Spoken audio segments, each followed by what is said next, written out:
नमस्कार, स्वागत है आपका मेरे YouTube चैनल ज्ञान दर्शन में। आज हम बात करेंगे पातंजल योग सूत्र से समाधिपाद के विषय में।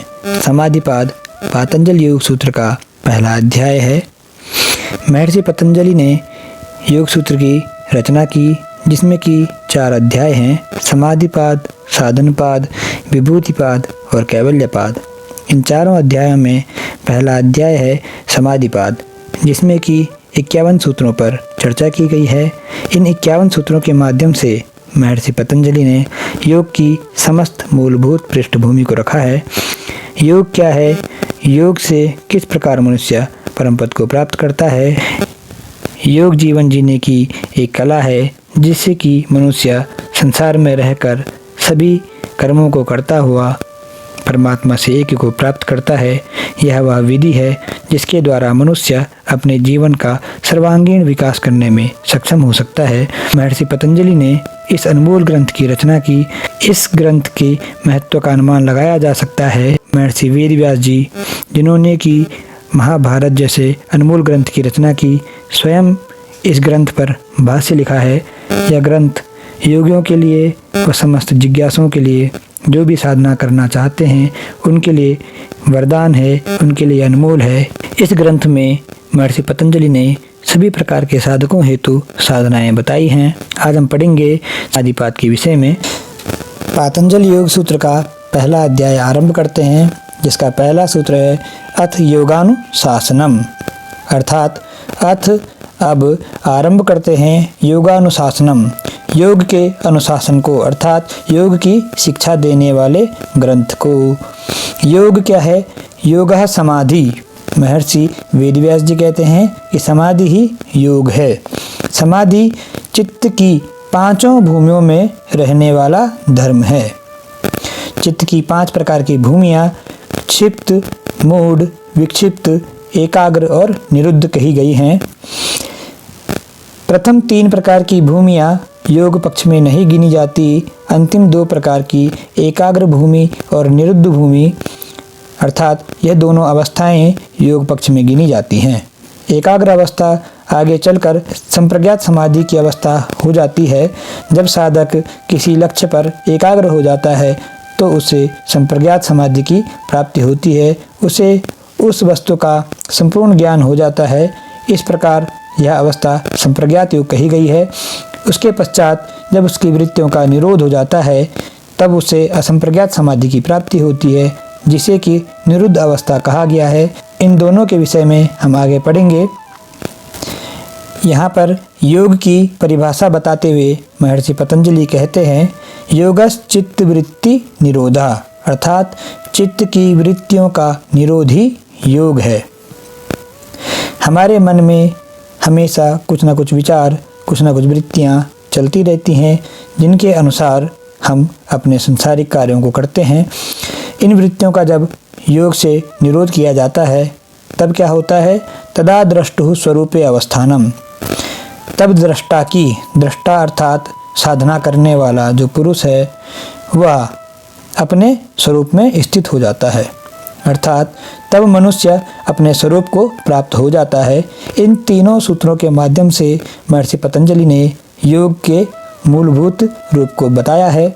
आगे हम देखेंगे जिन्होंने अपनी वृत्तियों का निरोध नहीं किया उनका क्या होता है, उनकी क्या अवस्था होती है। इस पर कहते हैं वृत्ति सारूप्यम मितरत्र, उनका वृत्तियों के सदृश ही स्वरूप होता है। हम जानेंगे वृत्तियों के प्रकार। वृत्तियाँ कितने प्रकार की हैं? वृत्तियाँ 5 प्रकार की बताई गई हैं। वृत्तियः पंचतयः क्लिष्टा अक्लिष्टाः, अर्थात वह योग पक्ष में यदि बाधा दें तो वह वृत्तियाँ क्लिष्ट कही गई हैं, और यदि वह साधना की गति को तीव्र करने वाली हैं तो वही वृत्तियाँ अक्लिष्ट मानी जाती हैं। इस प्रकार से क्लिष्ट अक्लिष्ट के भेदों से वह वृत्तियाँ 5 प्रकार की बताई गई हैं। वृत्तियों के 5 प्रकार यहाँ पर बताए हैं: प्रमाण, विपर्यय, विकल्प, निद्रा, स्मृतयः। यह वृत्तियाँ कही गई हैं।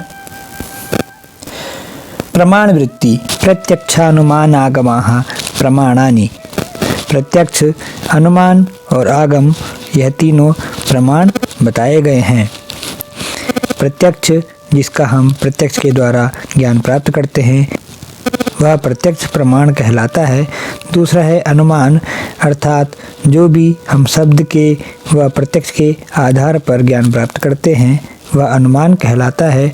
और आगम, यह गुरुवाक्य अथवा वेदांत आदि ग्रंथों का जो ज्ञान है वह आगम कहलाता है।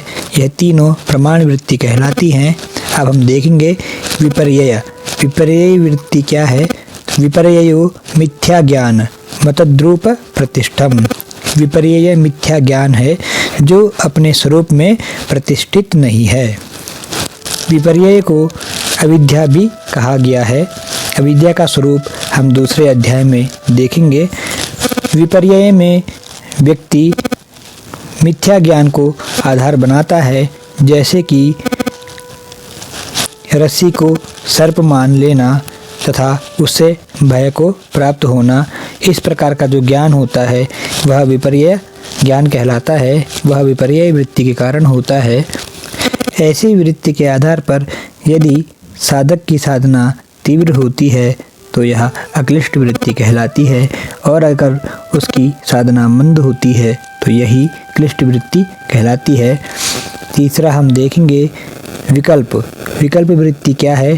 तो कहा गया है शब्द ज्ञानानुपाती वस्तु शून्यो विकल्पः, अर्थात जो शब्द ज्ञान का अनुसरण करने वाला हो तथा जिसका विषय वास्तव में नहीं है वह विकल्प वृत्ति है।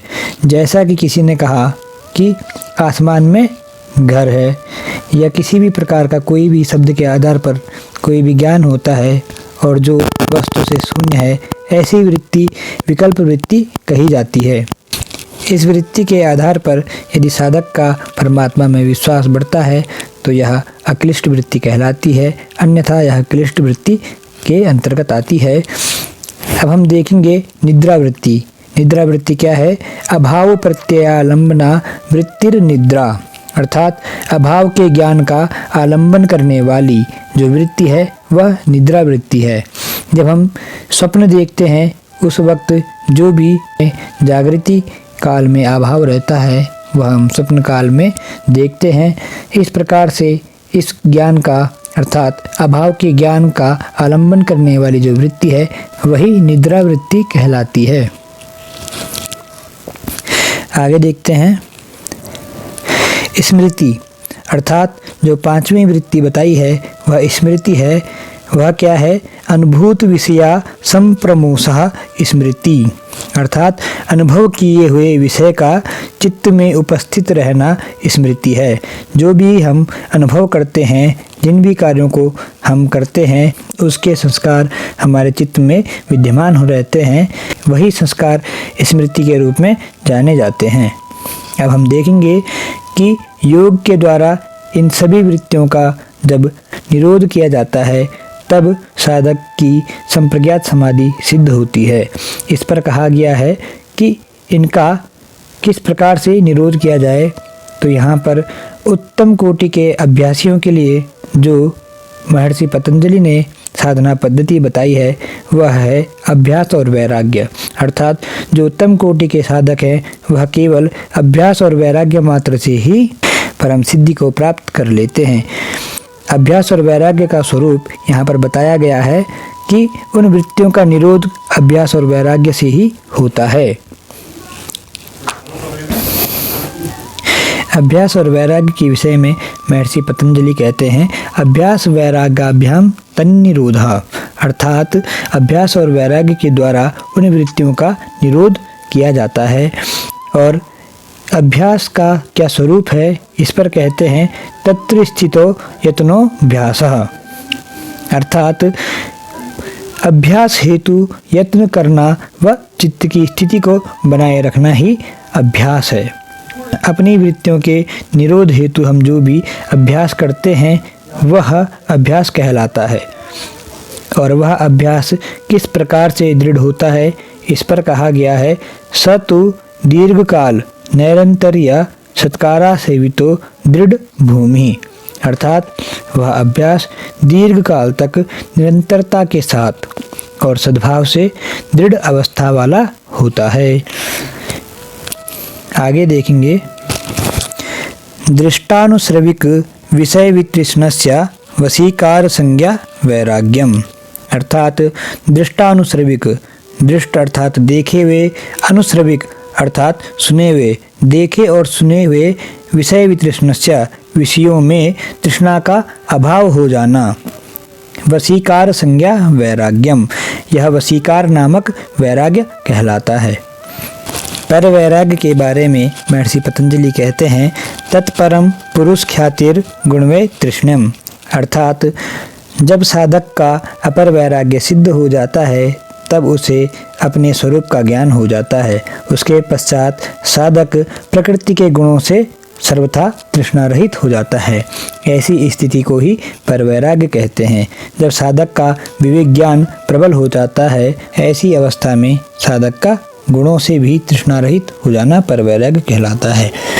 प्रकृति के 3 गुण माने जाते हैं, सत्वगुण, रजगुण और तमोगुण। इन तीनों गुणों के आधार पर ही सृष्टि के सारे कार्य होते हैं, सृष्टि की रचना हुई है। इन तीनों गुणों से जब साधक पृथक हो जाता है, वह स्वयं के स्वरूप में स्थित हो जाता है, तब उसे कैवल्य की प्राप्ति हो जाती है। अब हम संप्रज्ञात समाधि को जानेंगे कि संप्रज्ञात समाधि क्या है। यहाँ पर बताया गया है, वितर्क विचारा नंदा अस्मिता रूपानुगमात संप्रज्ञातः।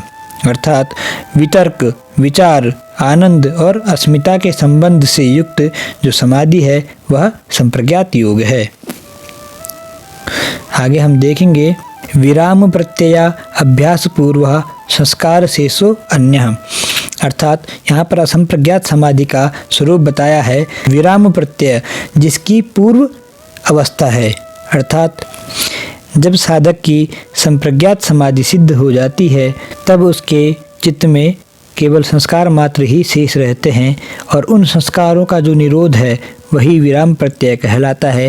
विराम प्रत्यय जिसकी पूर्व अवस्था है, जिसमें चित्त के केवल संस्कार ही शेष रहते हैं, वह योग अन्य है, अर्थात वह योग असंप्रज्ञात समाधि के नाम से जाना जाता है। भव प्रत्ययो विदेह प्रकृति लयानाम। अर्थात विदेह और प्रकृति लय योगियों का भव प्रत्यय होता है। भव प्रत्यय अर्थात असंप्रज्ञात समाधि। जो साधक विदेह और प्रकृति लय होते हैं, अर्थात जो योग में पूर्णता को प्राप्त करने से पूर्व ही जिनका देहांत हो जाता है, ऐसे साधक पुनर्जन्म ग्रहण कर अपनी पूर्व अवस्था को प्राप्त कर लेते हैं। वह साधक जल्द ही असंप्रज्ञात समाधि को प्राप्त होते हैं, उन्हीं का भव प्रत्यय होता है और अन्य साधकों की उपाय प्रत्यय से समाधि की सिद्धि होती है। उपाय प्रत्यय क्या है? तो कहा गया है, श्रद्धा वीर्य स्मृति समाधि प्रज्ञापूर्वक इतरेसाम। श्रद्धा से, वीर्य से और स्मृति से तथा प्रज्ञापूर्वक जो समाधि होती है वह उपाय प्रत्यय से सिद्ध होती है। आगे देखेंगे,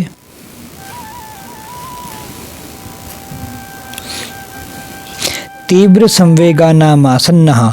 अर्थात जिनके साधन की गति तीव्र है उन्हीं की समाधि शीघ्र होती है। यहाँ पर कहा गया है कि साधन की यदि गति तीव्र है तो समाधि की सिद्धि भी तीव्रता से होती है। मृदु मध्यादि मात्रत्वात् ततोपि विशेषः। अर्थात उस साधन की गति में भी मृदु, मध्य और अधिमात्र होने से काल में भेद होता है। अर्थात जिस प्रकार साधक का संवेग होता है उसकी समाधि उसी अनुसार सिद्ध होती है। यहाँ पर महर्षि पतंजलि ईश्वर के स्वरूप का वर्णन करते हैं। ईश्वर प्रणिधानाद्वा। अर्थात ईश्वर के प्रणिधान के द्वारा भी समाधि की सिद्धि होती है। ईश्वर प्रणिधान क्या है? अपने समस्त कर्मों को ईश्वर को समर्पित कर करना ईश्वर प्रणिधान कहा गया है। और ईश्वर क्या है, ईश्वर कौन है, उसके विषय में कहा गया है, क्लेश कर्म विपाकाशयेर परामृष्टः पुरुष विशेष ईश्वरा। अर्थात जो क्लेशों से, कर्म से, विपाक और आशय से भी परे है वह पुरुष विशेष ईश्वर कहलाता है। देखेंगे, क्लेश जो कि 5 प्रकार के बताए गए हैं, अविद्या, अस्मिता, राग, द्वेष और अभिनिवेश, कर्म, शुक्ल कर्म और कृष्ण कर्म आदि, विपाक अर्थात कर्म का फल, और आशय अर्थात किसी भी प्रकार की आशा आदि से जो परे है और जो पुरुषों में सर्वोत्तम है, वह ईश्वर है। वह ईश्वर कैसा है? तत्र निरतिशयम सर्वज्ञ बीजम। उस ईश्वर में सर्वज्ञता का बीज निरतिशय है। स पूर्वे सामपि गुरु कालेना नवच्छेदात्। अर्थात वह ईश्वर पूर्वजों का भी गुरु है, क्योंकि वह काल से अवच्छिन्न नहीं है। उस ईश्वर का क्या नाम है? यहाँ पर बताया गया है, तस्य वाचकः प्रणवः। अर्थात उसका नाम प्रणव है। प्रणव अर्थात ओमकार। तज्जपस तदर्थ भावनम। कहा गया है उसके नाम का जप व उसके अर्थ रूप परमात्मा की भावना करनी चाहिए। उससे क्या होगा आगे देखेंगे। ततः प्रत्यक चेतना अधिगमो अप्यंतराया भावश्चा। उस साधन से अंतरात्मा के स्वरूप का ज्ञान होता है और विघ्नों का अभाव हो जाता है। यहाँ पर विघ्नों का स्वरूप बताया है। विघ्न कौन कौन से हैं जो कि योग में आते हैं? व्याधिस्त्यान, संशय, प्रमाद, आलस्य, अविरति, भ्रांति दर्शन, अलब्ध भूमिकत्व, अनवस्थितत्वानि चित्त विक्षेपास्ते अंतरायाः। अर्थात इन्हें अंतराय भी कहा जाता है। व्याधि अर्थात शरीर और इंद्रिय समुदाय में किसी प्रकार का रोग हो जाना व्याधि कहलाता है। स्त्यान अर्थात अकर्मण्यता।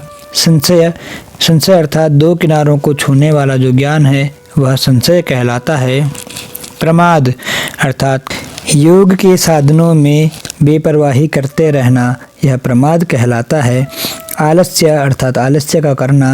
अविरति अर्थात अवैराग्य होना। भ्रांति दर्शन अर्थात गलत ज्ञान का होना। अलब्ध भूमिकत्व अर्थात समाधि की भूमिका प्राप्त न होना, योग भूमिका प्राप्त न होना। और अनवस्थितत्व अर्थात योग साधन में मन का न लगना अनवस्थितत्व कहलाता है। यह चित्त के विक्षेप हैं। यही अंतराय नाम से भी जाने जाते हैं। इन अंतरायों के साथ में जो आने वाले विघ्न हैं वह कौन कौन से हैं? तो कहते हैं दुख दौर्मनस्या अंग में जयत्व श्वास प्रश्वासः विक्षेप सहभुवा। जो इनके साथ साथ होने वाले जो सहभुव हैं, जो विक्षेप हैं, वह कौन कौन से हैं? दुख अर्थात दुखी होना। दौर्मनस्या अर्थात इच्छा की पूर्ति न होने पर क्षोभ होना। अंग में जयत्व अर्थात शरीर के अंगों में कंपन होना। श्वास अर्थात बिना इच्छा के प्राणायाम आदि साधनों में श्वास का अंदर होना।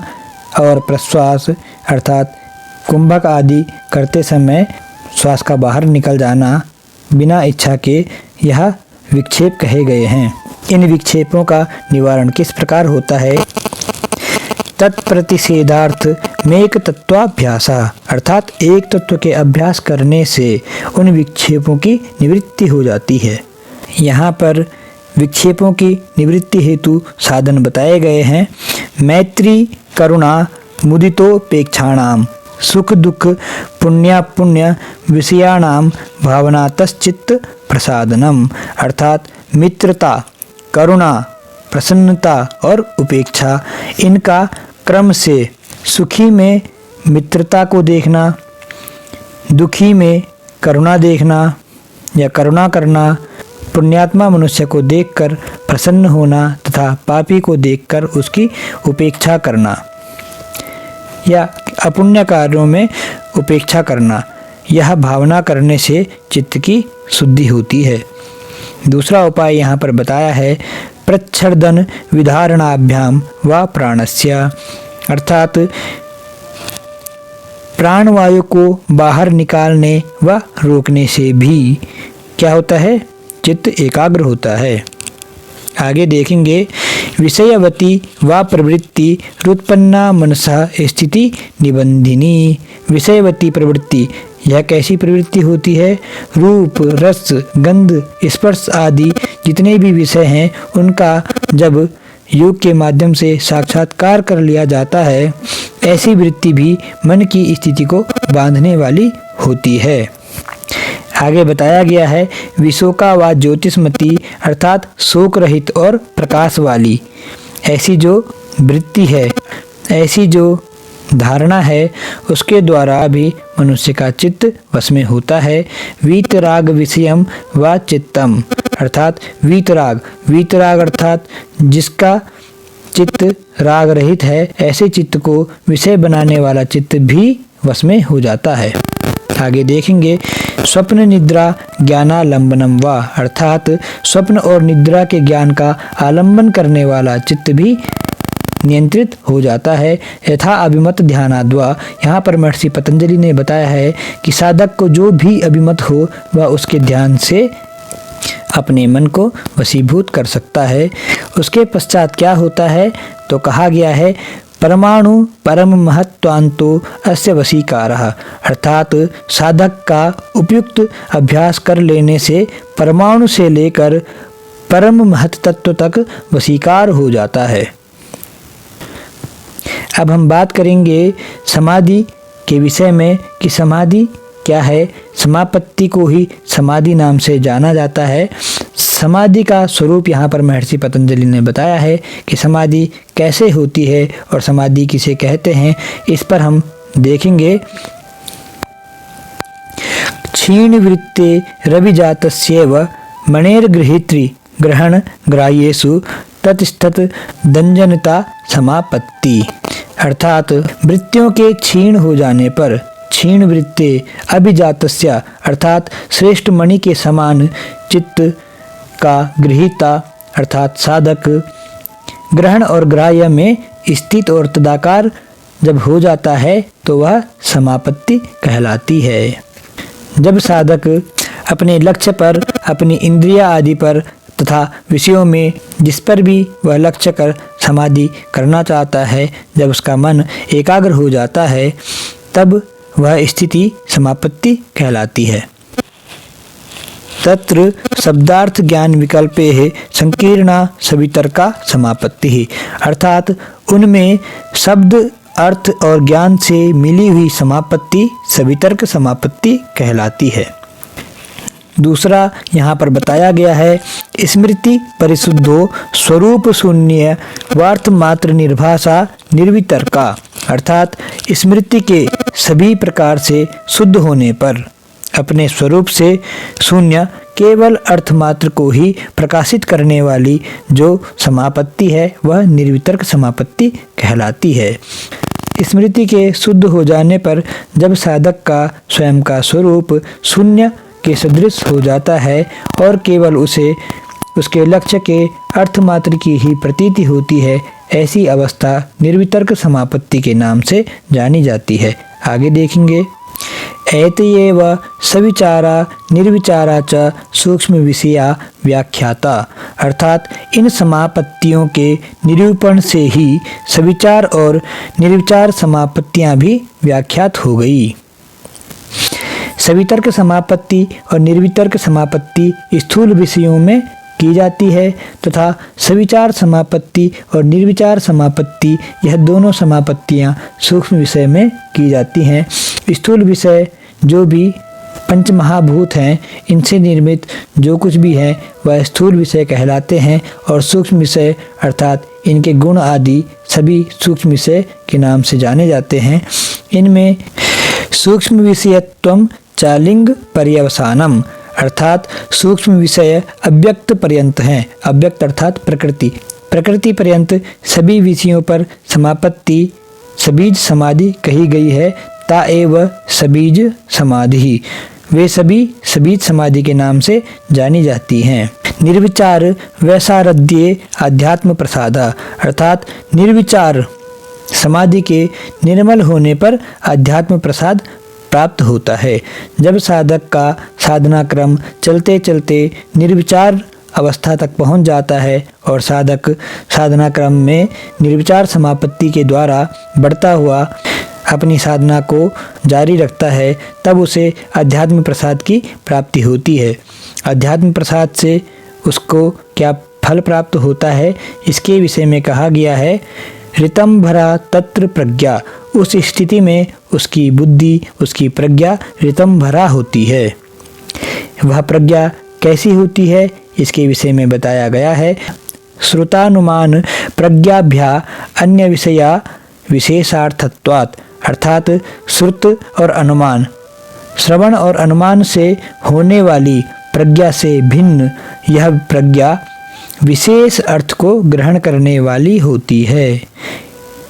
इस ऋतंभरा प्रज्ञा में क्या विशेषता है जो कि साधारण प्रज्ञा में नहीं होती? यह केवल विशेष अर्थ को ही ग्रहण करने वाली होती है। यह वस्तु के सच्चे स्वरूप को ही बताती है, उसी को ग्रहण करती है। और इसका क्या प्रभाव पड़ता है, इस पर कहते हैं तज्जः संस्कारो अन्य संस्कार प्रतिबंधी, उससे उत्पन्न होने वाले संस्कार अन्य संस्कारों के बाधक होते हैं।